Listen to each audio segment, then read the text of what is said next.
You've heard it before. Why don't kids want to work these days? Or those boomers had it so easy, they just had single income families and they could buy a home.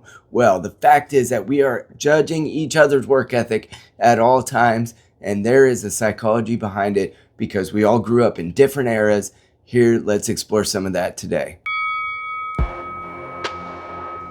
My name is Casey, I'm the Rumble Right Dad, and this channel is devoted to fathers, to families, to faith, family, freedom, farting, and fries fricasseed. Let's go. Recently on Fox News, we saw Laura Ingraham and her show bring out the boomer mindset, except they had it delivered by a pretty millennial girl.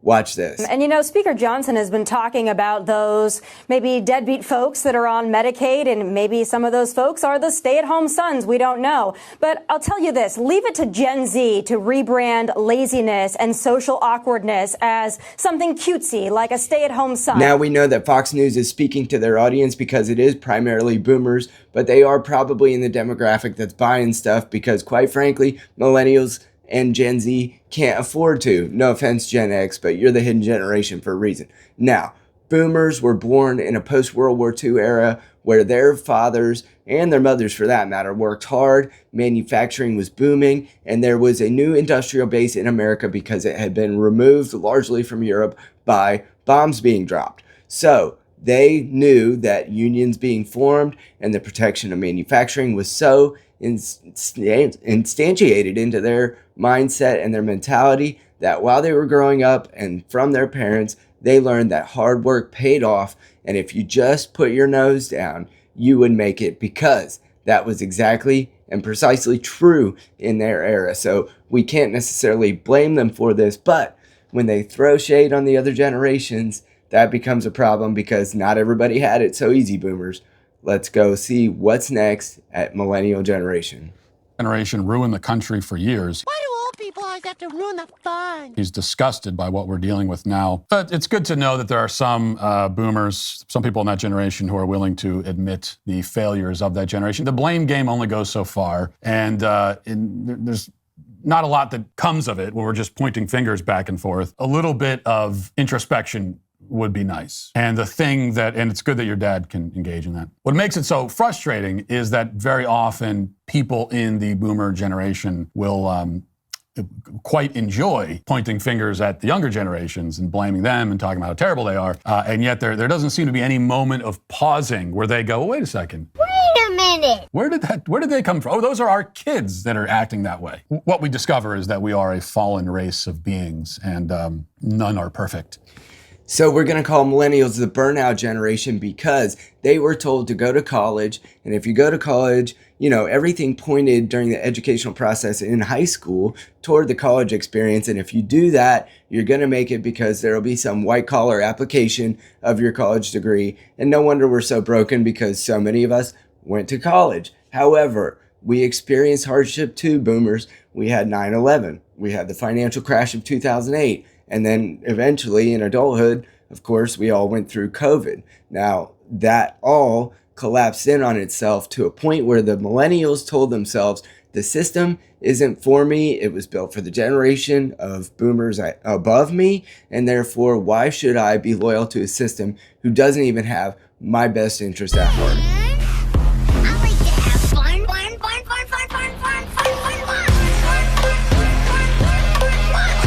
Gen Z, the deindustrialized generation, or the ones who went full out of the box and out of the system, are the most emotionally attuned generation that I've ever seen. And I'm not necessarily convinced that they're not hard workers. I have seen a lot of Gen Z young men reach out to me, as well as ones in my practice, that I believe they've broken the system in a lot of really healthy and good ways to try to circumvent just the economy, the job market, and a bunch of other things that are not working in their favor, because the monetary policy over the last 50 years has so inflated the currency that they really don't outpace their boomer and millennial predecessors in earnings. They might earn more dollars, but it equates to less purchasing power. And so you can't blame them for being a little jaded.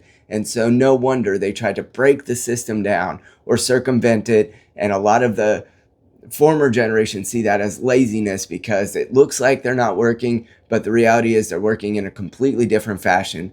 And God bless them, they grew up as digital natives, which means they had the internet for the entirety of their lives, and that has affected a lot of their self-image, and a lot of that rumination leads to mental health problems, which I've seen a lot, and it is an unfortunate outgrowth of our internet era. So maybe we have white pill on the Gen Zers and a little bit of pity. Okay?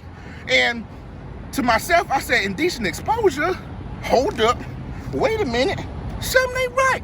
What you want me to do? Psychologically, we all believe that our path was meaningful. And so when a former generation like the boomers or a younger generation like Gen Z says that our feelings or the way that we experience what we went through isn't as fruitful as theirs, then that feels invalidating, and it feels like a psychological incursion on our identity, and that creates problems and judgments that we cast upon those who we feel are judging us. A fight with Gen X in the same way that millennials picked fights with boomers. You need to be prepared. Just to give my credentials, I am a cusp millennial, right? I'm one of the first ones, right? Meaning I have a lot of exposure to Gen X. My older brother is Gen X. He is firmly Gen X. And he is fair. The stereotype of Gen X, obviously, is that they don't care. They do not care, right? And I think on the surface level, you think, okay, well, that's going to be easy. Then, no, there was almost no visual record of Gen X when they were younger. Meaning they could do whatever they wanted and not have to worry ever about a video resurfacing as they got older. You combine that with the fact that most of their parents are older boomers who gave them very little parental supervision, and that is a dangerous combination, my friends. A direct result of that is that the Gen X that you're seeing today are the ones that survived. They fear nothing. Millennials, like we were the first ones that had these programs in schools in place telling us that all the dangerous things we saw our older siblings doing were bad. As a result, many of the weak ones of us lived on. I'm a direct proof of that. So all I'm saying is just be careful.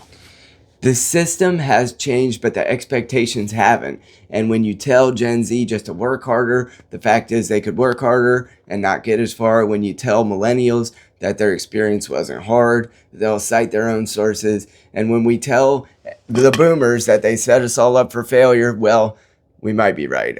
I'm just playing boomers. You know, they could work harder and things did get better for them. So they might be right about their own experience. And some of this intergenerational warfare has led to the non-cooperation of at least the fiscal policies that are passing between one generation and the other. And maybe perhaps we can try to have some empathy, but not the toxic kind, the kind that's full of grit, that asks the hard questions, and that is able to look inward on ourselves and say, am I perhaps taking my own experience and applying it to this other generation inappropriately? To hippies who don't get any work done. Hey, we're not that bad. Wait till you see the next generation. All Gen X does is slack off and watch TV. Hey, we're not that bad. Wait till you see the next generation. Millennials are the most entitled generation. They spend all their money on avocado on toast and all of their time on their phones. Oh, just wait till you see the next generation. Ugh, Gen Z. Yeah? Whether you're boomers, millennials, or Gen Z, we're all travelers on the American highway. Let's stop judging how each other's drive and ask, why are there so many freaking potholes? If any of this could be of any service to you, please like, share, and subscribe. Hit the bell. We'll storm the gates of hell together. Peace.